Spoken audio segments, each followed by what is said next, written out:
Blog Talk Radio.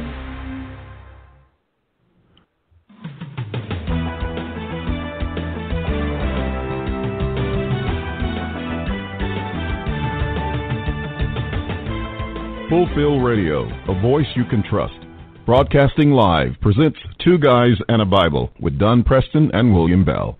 Join us each week at 7 p.m. Eastern, 6 p.m. Central as we bring you exciting, sound, challenging, and comforting messages regarding the end times. Thank you for tuning in today. Don Preston is the founder of Preterist Research Institute, or PRI. Don is a prolific author, having written and published 19 books, a host of audio and DVD studies, and is a debater and defender of the full preterist view. His websites are BibleProphecy.com, eschatology.org, and DonKPreston.com. William Bell is the founder of AllThingsFulfilled.com Ministries and has a website bearing the same name, and has authored 3 books, audios, and DVDs. He has published hundreds of articles and recordings. And now, ladies and gentlemen, welcome to Two Guys and a Bible broadcast with Don Preston and William Bell.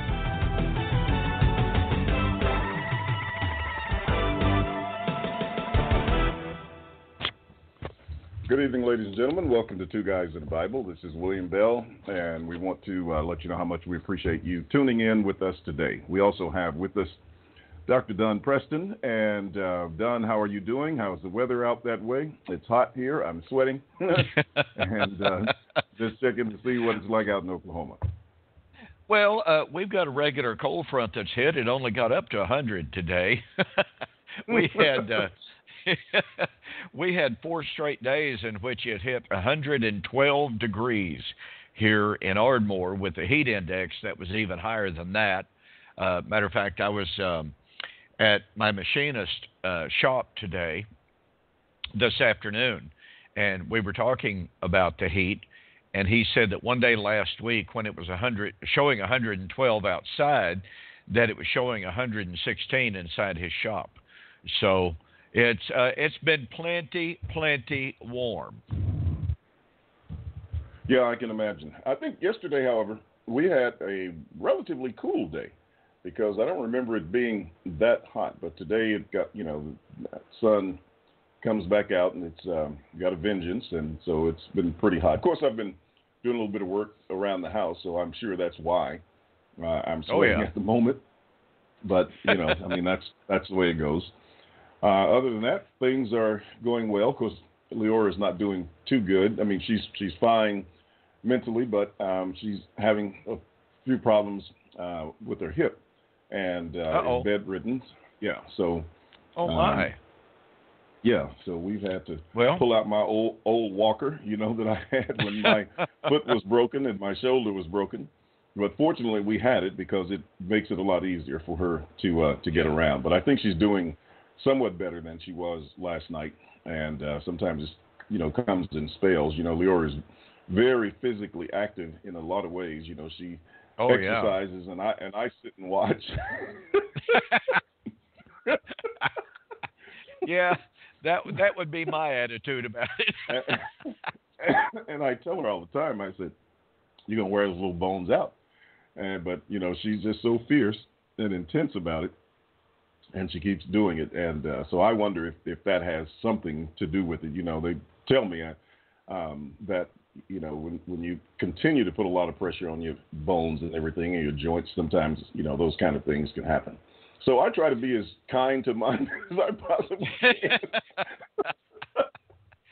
Well, I try to get some exercise. That's one of the reasons that I go to these automotive swap meets. In fact, I was sharing with someone just a day or so ago. We were talking about exercise, and I hate treadmills with a purple passion. I don't want to get on one.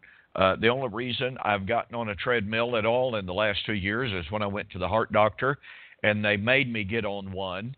But you get me at an automotive swap meet, and I walk. I walk at a rather swift rate, but I've had some of my friends. In fact, I've got a sister with them, one of those little electric-powered buggies. And she said, Don, you can have one. She lives over in Fayetteville, Arkansas. She said, you can have this thing. Just come and get it. Well, it's a generous offer, but I need that exercise. My feet are so bad that if I don't get exercise, that they have a tendency to go bad on me, from bad to worse, I should say. And so, and that's the way it is. Some of my car friends, they say, Don, you need to get yourself an electric buggy. You can cover more territory. You can see more parts, all that kind of stuff. And I said, well, that's all fine and good, but I really honestly need to walk. And so that's what I do. I walk at the swap meets. And I can tell you this, during the winter months when there's no swap meet, I don't walk. The very first swap meet of the spring, it's a pretty good-sized swap meet. And that very first day of walking, when I get home or I get to the hotel room that night, every bone in my body is aching. My feet are killing me. I hurt from the top of my head to the bottom of my feet. And it's like, okay, why am I doing this?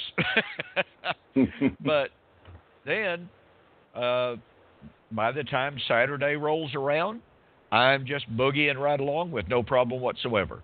It just takes my body a short time to adjust to that again. So that's sort of kind of how I get my exercise. We go through spells from February through May, even a little bit into June. There are swap meets very, very often. And then we go through July, August, when there are hardly any. And then in August, they start up again, late August, and they fire up all the way through November. So that's how I get my exercise. Well, good. I mean, I do some walking, and when I'm, out doing door knocking, there's exercise. But I think I'm at the point where I'm about to go back, to the gym, because that's where I really get serious about exercise and working out. The problem, I have two problems with it. Number one is the state of indecision before I start. And then after I get started, it's the lack of persistence in continuing. But beyond that, I do great. I understand those attitudes very, very well. I really do. I guess I could tell you my story of going to the gym 3 times a day. Let me see, this is, I was 62 at the time, and I'm 68 now. And so 6 years ago, I decided I was going to go to the gym. And we had a membership at the local YMCA. So I got my gym bag and, got my gym clothes, all that kind of stuff. Started going to the gym, working out. And I've got to tell you, William, I got to tell everybody listening, I was really, really proud of myself. I was doing the belly crunches. I was doing the weightlifting. I was doing all of it. I actually got up to where I was bench pressing 215 pounds up to 15 times. Well, that's the most I had ever done in my life. And at 62 years old, I had an honest-to-goodness six-pack. I was really proud of myself. Now, mind you, I had not said one single word to my wife, had not told her I was going to the gym 3 times a week. Well, she didn't notice it. She did not notice one thing, that my shoulders were wider. She did not notice that my biceps were considerably larger. She did not notice my six-pack at all. Now, mind you, I'm putting in all of this effort for her, sort of, kind of. And I was just perplexed that she had not so much as said one word about my physique. Well, one night I was getting ready to climb into bed. She was reading her Kindle. I took my shirt off. So I decided, well, I'm just going to show off. So I flexed. I did my arms out to the side and I flexed my six-pack. Well, she kind of looked up and she glanced at me and kind of made a little bit of a face like, what in the world was that all about? And went right back to reading her Kindle. Okay. Needless to say, I was more than disappointed. And about 2 weeks after that, she and I are at one of the local restaurants eating out. And I've forgotten what we were talking about. I've forgotten who we were talking about. But some event had happened that some friends of ours had failed to notice. And we were talking about it. My wife goes, well, all I can say is they sure are not very observant. And I said, what did you say? And she goes, well, they're just not very observant. That's all I can say. And I said, oh, okay. Well, let me ask you a question. I said, have you noticed anything at all about me lately? Now, mind you, by this time, I've been going to the gym for 6 months, William, 3 times a week. And she goes, no. Why? I said, okay, let me rephrase this question very carefully. Have you noticed anything at all different about me lately? Well, you know, women have a tendency to be kind of paranoid. So she kind of got this worried look on her face, and she goes, Don, what are you trying to say? No, I haven't noticed anything about you. And I said, well, you remember a couple of weeks ago I was getting ready to come to bed, and I took my shirt off and I kind of flexed? And she goes, well, yeah, I do. She said, I sort of remember that. And I thought that was kind of weird. Wondered why you were doing that. And I said, well, let me explain. I said, I've been going to the gym 3 times a week for the last 6 months working out. And I said, I've got a 6-pack. My shoulders are larger. My biceps are larger. And she goes, you're lying to me. I said, no. I said, tell you what we can do. We can go to the gym. You can talk to the people who check people in and out. You can ask them how many times a week I'm at the gym. And she sat there and got this rather funny look on her face, and she goes, so I guess you're never, ever going to let me live this down, are you? And I said, not in this lifetime or 3 others. Now, I should take note of the fact that she's sitting on the couch right now looking at me. I'm She's just probably simply not going to let you live down telling the story. That's exactly right. So I do. I tell that story every opportunity that I get the chance. And people are going, you're kidding. She didn't notice anything after 6 months. She didn't notice that you had a 6-pack. I said, no, she even denied it. So I have a lot of fun with that story. So that's kind of that's my humorous story for the evening, William. All right. Well, that was good. Okay. Well, we are. Yeah. Well, go ahead. Yeah, go ahead. I'm sorry. Okay. Well, we have been continuing our discussion of the signs of the end. This has been a really, really good study. It's been a very important study. And we have come to settle on 2 Thessalonians chapter 2 because it talks about the man of sin. And let me remind the audience that this study began as a result of the fact that President Trump ordered that the American consulate, American embassy, be moved to Jerusalem to recognize Jerusalem as the capital of Israel. Riots ensued with lots of people being killed. Objections were lodged at the UN. I mean, it caused all sorts of furor. And of course, the prophecy pundits immediately began to say, this is a sure sign that we're in the last days. This proves that Donald Trump is the man of sin. And so, as I've taken note, I produced some videos. William, did you produce some videos on the same thing, on whether or not Donald Trump is the Antichrist, man of sin? I don't know that I produced any on that. If I did, it was one, but I don't think I really got into it. I did not remember you doing that. But anyway, I produced 3. And my goodness, the furor that started over my 3 videos. I mean, people were just lambasting me on YouTube. calling me a heretic, calling me a false teacher, that you'll be proven wrong just any day now. And I've had people tell me over and over and over again. I've had people that have done the gematria calculations, and boy, they've got it down. Of course, they don't ever reveal to you until you kind of press them hard that they also made similar predictions about other people in the past, all of which predictions failed. But as a result of all of that, you and I have been studying what were the real, the true, the genuine signs of the end of the age. And since the issue is the man of sin, we really, really need to come down and focus on 2 Thessalonians chapter 2. Now, we spent some time on it, pointing out that Paul said that before the day of the Lord could come, the man of sin had to be revealed.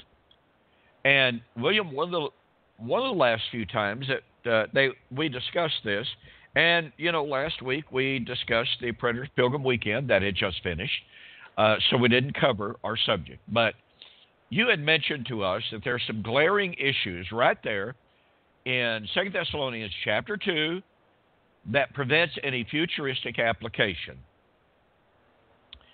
from Paul's day into our time. Now, we've discussed a lot of issues, so why don't you share with us some of those things that you had in mind that present such glaring, insurmountable problems for the futuristic view of 2 Thessalonians chapter 2 and the man of sin? Okay, well, actually, it was really just one thing. I mean, there are several in the text, but for the most part, when I made that statement, I was centered in on one particular thing that is consistently running through all of eschatology, all of the end time, and we talk about it in just about every other text, but for some reason, I don't think people have really understood the impact of it and the significance of it in such passages as the one we have before us, and all of the others which are related to it. I alluded to it just a bit in my talk when I was doing the destruction of Jerusalem. The generation in the Preterist Pilgrim Weekend. And when I got down to verse 36, which I knew you were going to cover in your Matthew 24 material, but I just kind of threw in one little point that served to indicate that there could not have been a division in that text because, as far as I know, Don, and I think you could corroborate this, and that is that those whom we have been in discussion with over and over again and who have contested our point of view on the Thessalonians epistle as referring to, 2 Thessalonians in particular, as referring to the coming of the Lord, and that they believe that the time was imminent, and they try to contest that, as you and I have studied on verse 2, that, on the question of whether or not it was at hand or does histemi or anistemi mean imminent? Does it mean something that could be protracted out to a long time so that it is even future in our time, which is what these guys argue? And one of the reasons that they're doing it is because they overlook this major point that I'm going to mention that ought to be so obvious. It's like trying to see the nose on your face. It's there. You may not notice it, but it's there, and you've been breathing through it, all your life, and you finally reach up and touch it or look in the mirror and say, oh, I've got a nose. But, some groups have understood it. They have recognized that it's there, and they try to account for it. And others have not really paid it that much attention in terms of just how important it is. And as I said, not just important for this text, but for all of the eschatological passages found in the New Testament. In other words, it's implied in all of those contexts. Because once you establish it here, and and supported with other passages, there's no way that you can deny it anywhere else. And so every other passage that we look at and that we talk about in eschatology is going to have this particular theme running through it, and this event. And I'm trying to find the right word for it, but at least this point. So let's take a look at the text, and we read it all the time, and it just kind of dawned on me. I said, look at the evidence that's sitting right here, and who's really paying attention to it. But when we look at verses 3 and 4, and he says, "Let no one deceive you by any means, for that day will not come unless the falling away comes first, and the man of sin is revealed, the son of perdition." And you wrote that book some years ago about the signs. I have problems remembering titles, but I know you're familiar with the book that you did on Thessalonians, and whether or not and that was for the argument where they were claiming that there are no signs of the return of Christ, there are no signs of his second coming, so that the signs that are mentioned in Matthew 24 and in other passages would have to refer to the destruction of Jerusalem. Well, you pointed out very, very powerfully in the little book on Thessalonians, the man of sin, or 2 Thessalonians, etc. Are there signs? Like I said, I can't remember the title. I have the book, but can't remember the title. That these are signs that Paul is giving concerning the day of the Lord. And this is the one that had been referred to in verse 2 and in referring to verse 1 concerning the coming of the Lord and the gathering to him, not to be soon shaken in mind or troubled either by spirit or by word or by letter, as if from us, as though the day of Christ had come. So a lot of the controversy centers around that term in verse 2.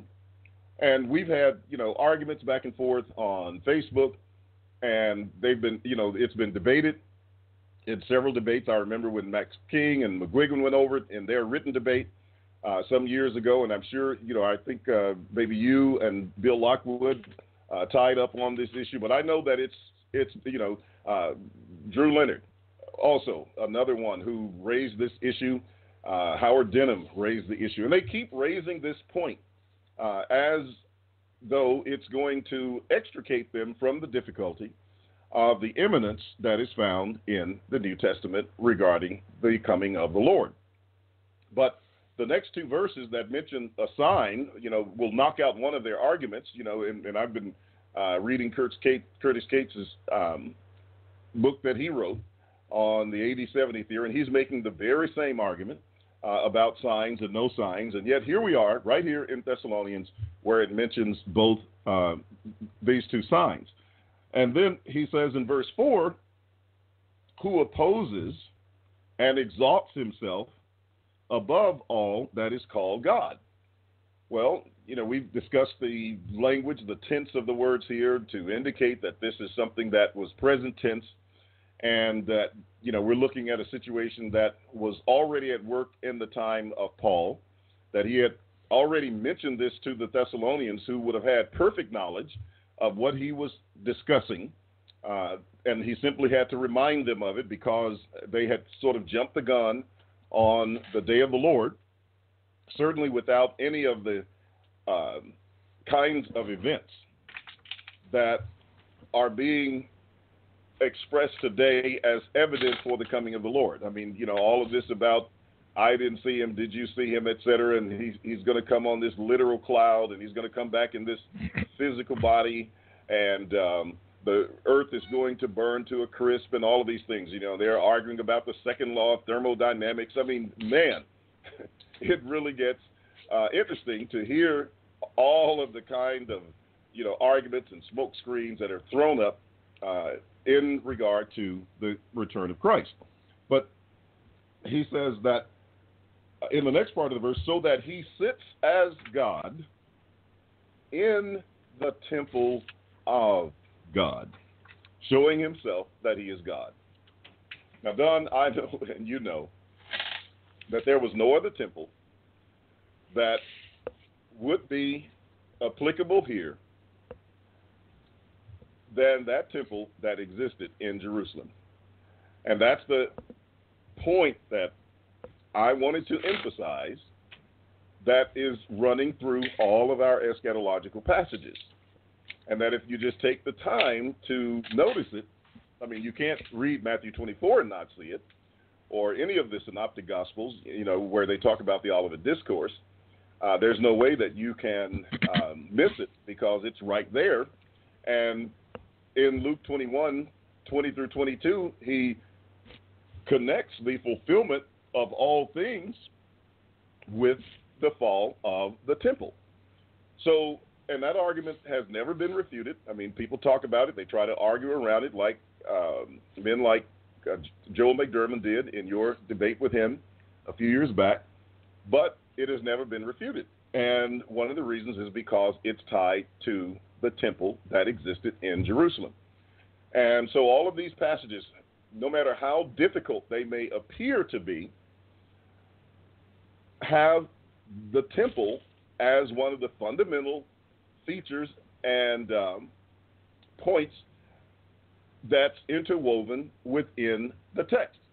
So if you want to talk 2 Peter 3, if you want to talk, Revelation 20 or 21, 22, etc., any of those passages, 1 Corinthians 15, they are all set within this context because if not, you will then get into this situation of having to deny that 2 Thessalonians 2 is a reference to the coming of the Lord. Now, dispensationalists understand this. They recognize that the temple is central to the fulfillment of these coming passages. And that's one of the reasons that they have adopted this rebuilding of the temple, because they know that there is a last days temple. And so by projecting the last days beyond the last days and putting them into the Christian age, at the end of the Christian age where they don't belong and where they could never be fulfilled, they have to come up with another temple. And so they're claiming for this rebuilding of the temple. The same thing with the Zionists. They recognize that in order for their paradigm to be fulfilled, this temple has to be rebuilt because it is the setting for the coming of the Lord. But this is the very temple that was in Jerusalem. It's the temple that this man of sin was occupying and where all of these events were centered around. And when you study the New Testament, whether it's 2 Timothy 2, 17 and 18, which is a temple context, by the way, the very fact that he talks about the foundation of God stands sure, and in a great house, you have this kind of vessel, that kind of vessel, that's temple typology. And it's all centered around the fact that this temple was existing, and that a new temple was going to replace it, which was the house not made with hands, the one that we have existing today. So, I'm just simply saying, very simple point, but I think it's just a profound point when you really think about it. And to understand that this becomes a very significant piece of the framework. Now, you remember, Don, when I debated Stephen Wiggins, I made this chart called the framework, and it's based on a jigsaw puzzle. I wish I had had the temple concept back then. I didn't. I used the generation, which I've talked about before. I used the Holy Spirit, which was really interesting for Steve to have to contend with in that discussion. And I used the Old Testament being fulfilled because that's what's tied to Luke 21. And at the time, I think I used the at-hand time statements. Well, I think the at-hand time statements or the imminent time statements become a result of the framework. And so what I've done is I have replaced the at-hand time statements in terms of being a part of the framework with the temple. So now if I were to be in a discussion presenting the framework, I would present the generation, the Holy Spirit, the temple, and the fulfillment of the Old Testament prophets. And that would be the framework. And because all of those are focused on events that happened in the first century, it then pulls all of the time statements into perspective. and demonstrates why they would have to be imminent time statements, because none of those events can be taken outside of the first century generation. I mean, if you're going to talk the Holy Spirit, you got your 40-year time frame or framework there. If you talk about the generation, you got your 40-year time frame there, people living in that generation, which is one of the reasons they say that did occur in 70 AD. If you talk about the fulfillment of the Old Testament, of course, they might contend that one. If they're from our background, they'll contend it a bit because they'll claim that it was fulfilled at the cross, but then they run into problems with Paul in the book of Acts and with Christ in Matthew 5 and just about every other place they turn. But then when you get to the temple, I mean, there's no way you could place the temple as being destroyed in 30 AD. So there's your framework. And when you start looking through the New Testament and looking at all these passages and these contexts, once you establish, as we do right here in Thessalonians, that temple was a vital part of the fulfillment of the coming of the Lord, and that in order for the coming of the Lord to occur, the man of sin to be destroyed, who was in the temple, that temple has to be in place. Now, are our brethren going to join the ranks of the dispensationalists and the Zionists and claim they now have to rebuild the temple? And I'm sure they would like to argue around this. Some of them may claim it's the church or whatever, but that just doesn't work. But this was the temple wherein was the setting of the man of sin, whom the Lord will destroy with the brightness of his coming. And that just takes that whole text and destroys that entire futurist argument on the word histemi to claim that it is referring to something yet in our future. You can't take it beyond the parameters of that temple that existed in the first century. Well, that's kind of what I wanted to share on that. And like I said, I plan to write a full study on it, just going through some passages in the New Testament. But once you establish that 2 Thessalonians is the coming of Christ, and we all agree on that, I mean, I haven't heard any of the futurists going around saying that, well, this refers to the destruction of Jerusalem, or to the cross. I haven't heard them saying that. All of them argue vehemently that it is the return of Christ. Well, if that is the case, then we got to deal with the temple that's in the context. And I'm submitting that is the same temple that we find in Matthew 24. And if it's in Matthew 24 and this is the coming of the Lord, there cannot be a division between the destruction of the temple and the coming of the Lord. And that places every other text that would be in alignment with 2 Thessalonians, such as 1 Corinthians 15, 1 Thessalonians 4, 2 Peter 3, Revelation 21, that places them all in that framework. And there's just no getting around that from my perspective. Well, I'll turn it back over to you and kind of get some of your input and thoughts on what you think about it. Well, obviously, I agree with everything that you've said, and it is, in fact, a very, very dynamic point. It's extremely powerful. I don't know how anybody can seriously consider getting around that. Now, let me play the devil's advocate here. I well remember, pardon me, being in a lectureship. I don't remember which one it was. It may have been the Denton lectures. It may have been Frida Hardeman or somewhere like that. But anyway, it was in the open forum. And Bill Klein, if you remember him, the big guy, was asked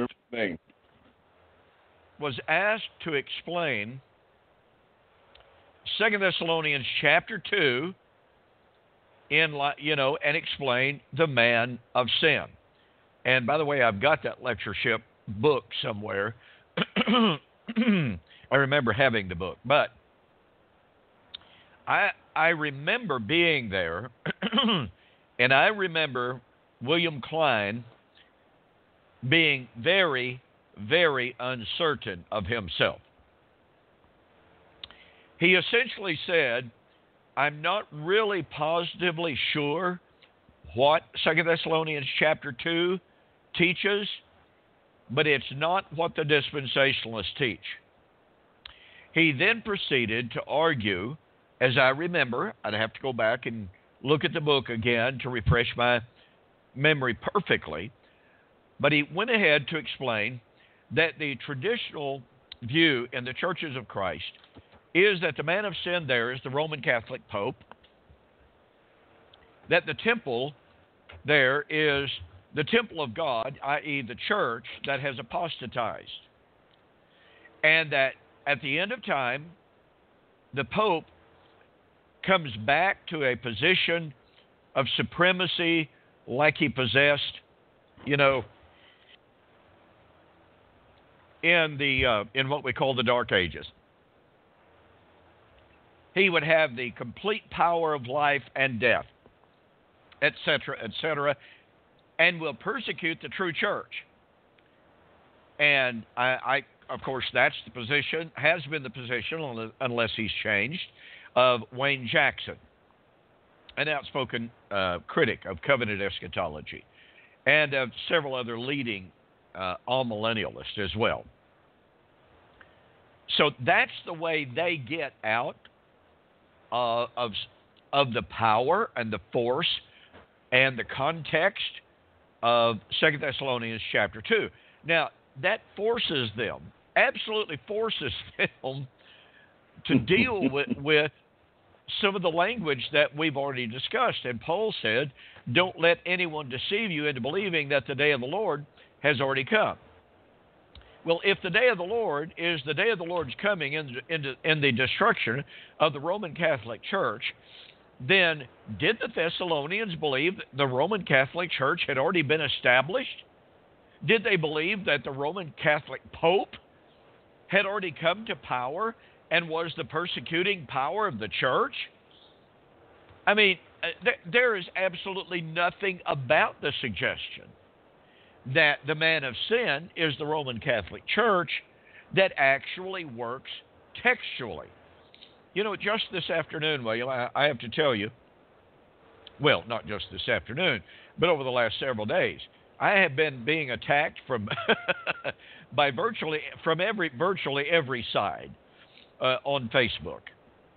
And the amazing thing about it is, about 99.9% of the people who have been attacking me, calling me a heretic and a false teacher, have not so much as given a single verse of Scripture in support of their argument.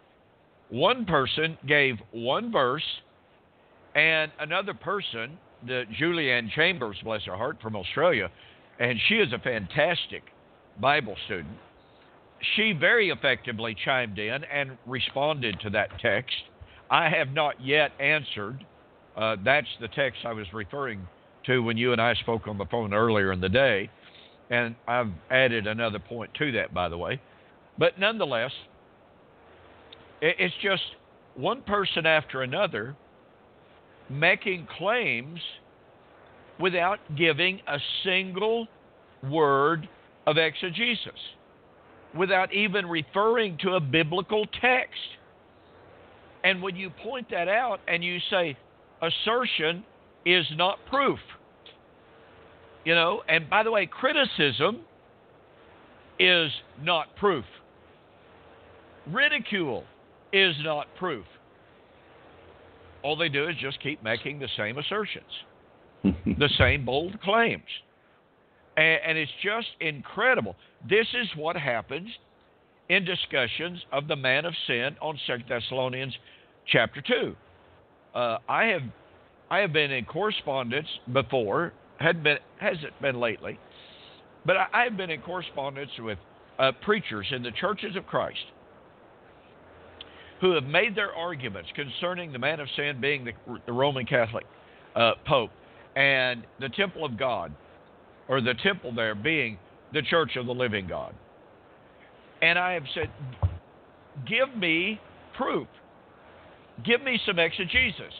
And the response has basically been, do you deny that Paul calls the church the temple of the living God in Ephesians?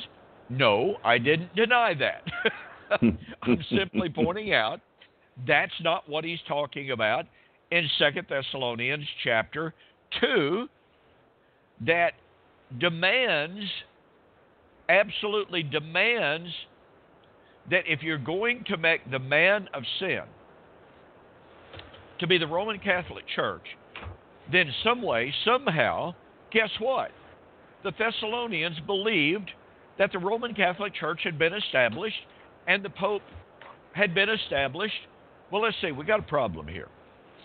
The very first Pope was not recognized as the first Pope until approximately 606 AD.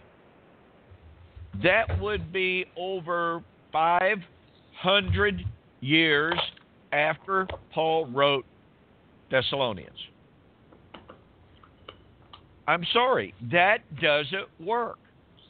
And the Roman Catholic Church, as the very epitome and as the very expression of the apostasy, likewise did not exist for 400 years after Paul wrote. I mean, this anachronistic hermeneutic, as I call it, of so many people who have been taught a certain view of eschatology, and they just impose it on the text, and they completely isolate text from the context. Now, let me give a prime example of this to go back to some of the things that you and I have already discussed on this program in regard to the signs. Now, keep in mind, the Thessalonians believed the day of the Lord had already come and was present. That means they believed that the coming of the Lord of 2 Thessalonians chapter 1 had already come. Okay, back to the problem with tradition. If the day of the Lord of 2 Thessalonians chapter 1 is an earth-burning, time-ending event, then the Thessalonians believed it had already happened. If the day of the Lord is the day of the Lord against the man of sin, they believe the man of sin had already come. And somebody might rejoin by saying, well, wait a minute, Don. Paul had to remind them about the coming of the day of the Lord. I believe that what Paul was doing was simply refreshing their memory. Paul said, I told you these things when I was with you. 1 Thessalonians chapter 3. Paul wasn't telling them anything brand new in regard to their suffering. Well, their suffering is inextricably linked with the man of sin. The man of sin would be the persecutor. So Paul says in 1 Thessalonians chapter 3, do not be soon shaken in mind by these things, because did I not tell you these things when I was with you? Well, if Paul warned them that they were going to be persecuted, and if that persecution would come from the man of sin, then in 2 Thessalonians chapter 2, Paul wasn't giving them new information. He wasn't giving them a new prediction of a new event called the man of sin. He was, in fact, simply reminding them of what he had taught them when he was there just not long previously. So it's not right to say, oh, well, you know, Paul is telling them something they didn't know. That is, the man of sin would come. That simply will not stand up to an examination of the context of 1 and 2 Thessalonians. Paul had told them plenty of things. He had, after all, told them that not only would they suffer, but Christ would come and give them deliverance from that suffering. He had told them that his doctrine of the coming of the Lord was a reminder of what what Jesus had taught. 1 Thessalonians 4, 13 and following, brethren, I would not have you to be ignorant of these things. For this I say to you by the word of the Lord. Well, as most scholars agree, Paul is simply reminding them of what Jesus had taught while he was here on earth in his public ministry, in his incarnation. He wasn't giving them brand new revelation of previously unknown realities. and doctrines and tenets of doctrine. This was refresher stuff for them. And so, once again, if they believed that the day of the Lord had already come, then they believed, guess what? That the day of the Lord, in flaming fire, taking vengeance on those who do not know God and that do not obey the gospel, they believed that had already happened. How anybody could look at these texts and divorce 2 Thessalonians chapter 1 from 2 Thessalonians chapter 2 and the belief of the Thessalonians that they believed it had already taken place is beyond me. Well, I say it's beyond me. I believed that for a long time. At one time I would have tried to delineate between these passages, although I believed at that time, because, you see, I was raised in that mindset expressed by William Klein. That 2 Thessalonians chapter 2 is the end of time when Jesus comes to destroy the man of sin, that is, the Roman Catholic Pope. That's the time of 2 Thessalonians chapter 1. So I tied them all together. I just took them completely and totally out of their context. So let me ask a question, Don. I didn't get indoctrinated as deeply as you did after, 3 generations of preachers in the Church of Christ in your family. Yeah. When Klein, and, I think I have a book by him. I'm not sure if that book has the information that you were speaking of. But when he argued that this was the Roman Catholic Pope, and Paul is saying here, remember that when I was yet with you, I told you these things. Does he make any reference to when they might have heard any of this before? Do they have any other texts in the New Testament that they point to that would be a reference to the Catholic Pope or anything? I'm just curious.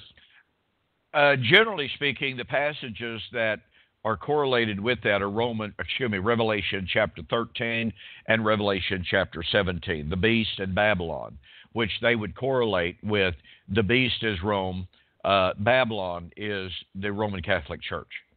Yeah, so would they then be saying that Revelation was written before Thessalonians?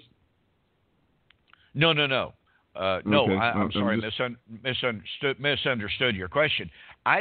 Frankly, I don't remember what Bill said about, did I not tell you these things when I was with you?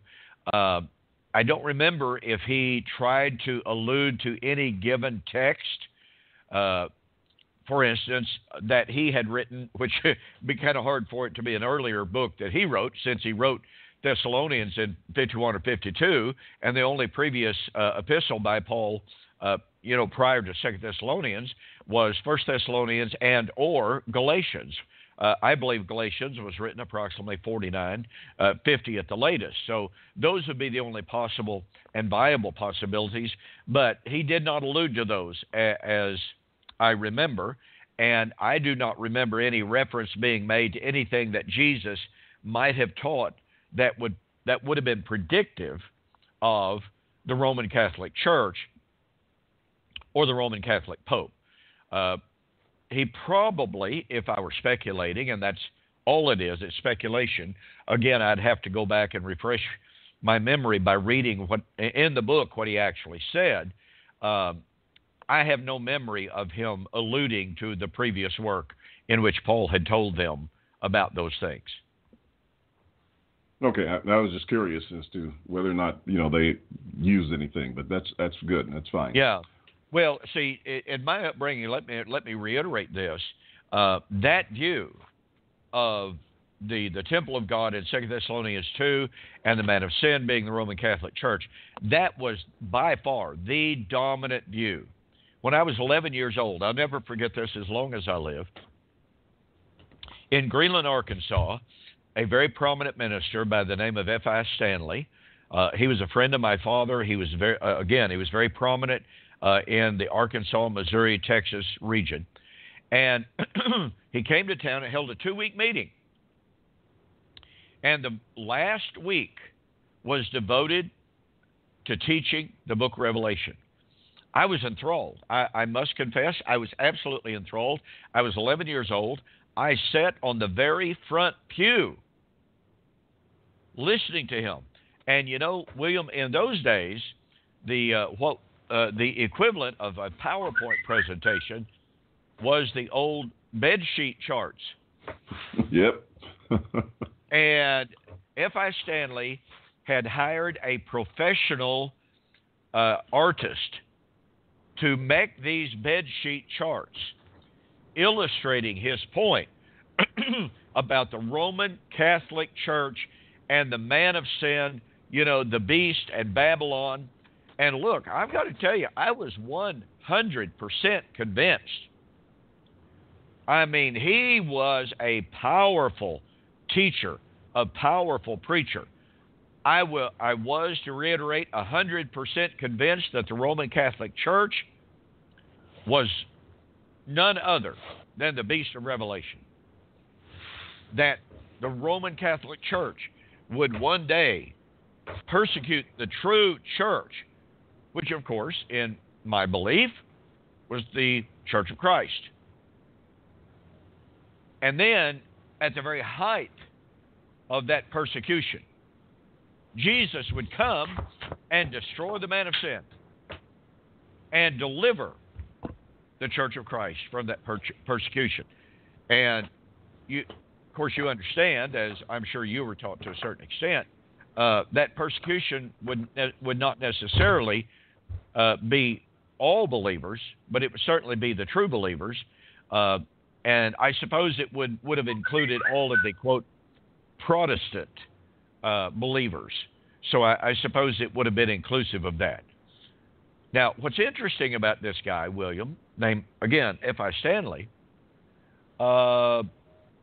in 1991 or 92, I heard that F.I. Stanley had written a book entitled As a Lamb Slain.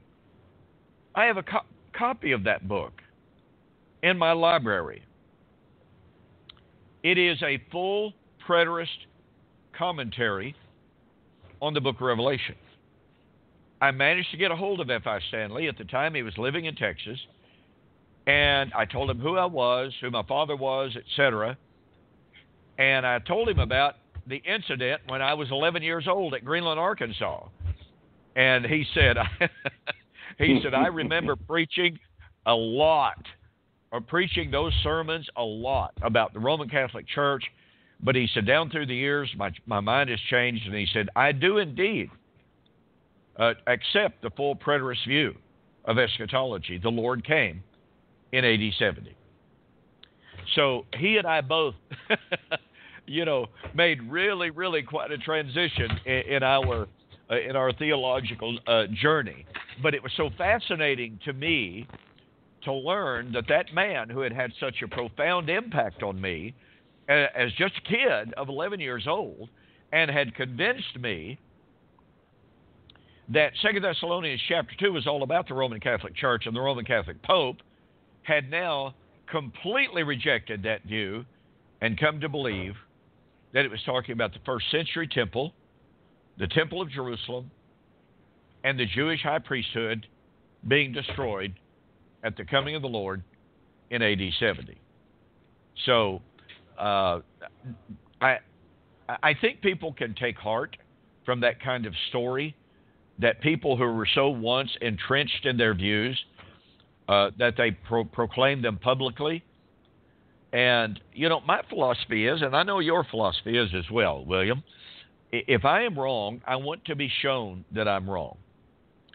Now, I can tell you right now, and I certainly know it's your position, calling me names, calling me a heretic, calling me a false teacher, telling me I'm doomed to an eternal hell is not convincing. That's not evidence. It's not even argumentation. It's certainly not logic. It's not based upon exegesis, and it's not based upon sound hermeneutics. So when somebody posts on Facebook or YouTube and tells me how awful I am, that does absolutely nothing, except tell me that individual has no argument to offer. But when someone can offer me an exegetical reason for believing something different from what I believe, that's great. That's wonderful. Now, I have to tell you, I'm more than a little insulted when someone tells me, well, Preston would never change because he's got too much at stake. Really? The same goes for you. William Bell would never change because they've got too much at stake. That kind of person is truly ignorant of what we have been through, of the changes that we have undergone and the changes that we have made. So, again, what people have to do is to show us the evidence. And, over the last several days, people have been making these arguments on the body of Christ, this and that and the other. And the arguments that they're making do not even make good nonsense. They're reactionary. And, of course, as I've told one particular individual on Facebook who has quoted one patristic writer after another who's told me I need to read this commentary by this patristic writer and given me quotes about it. And I finally told this one individual, I said, I am no more impressed by that patristic writer than I am by you.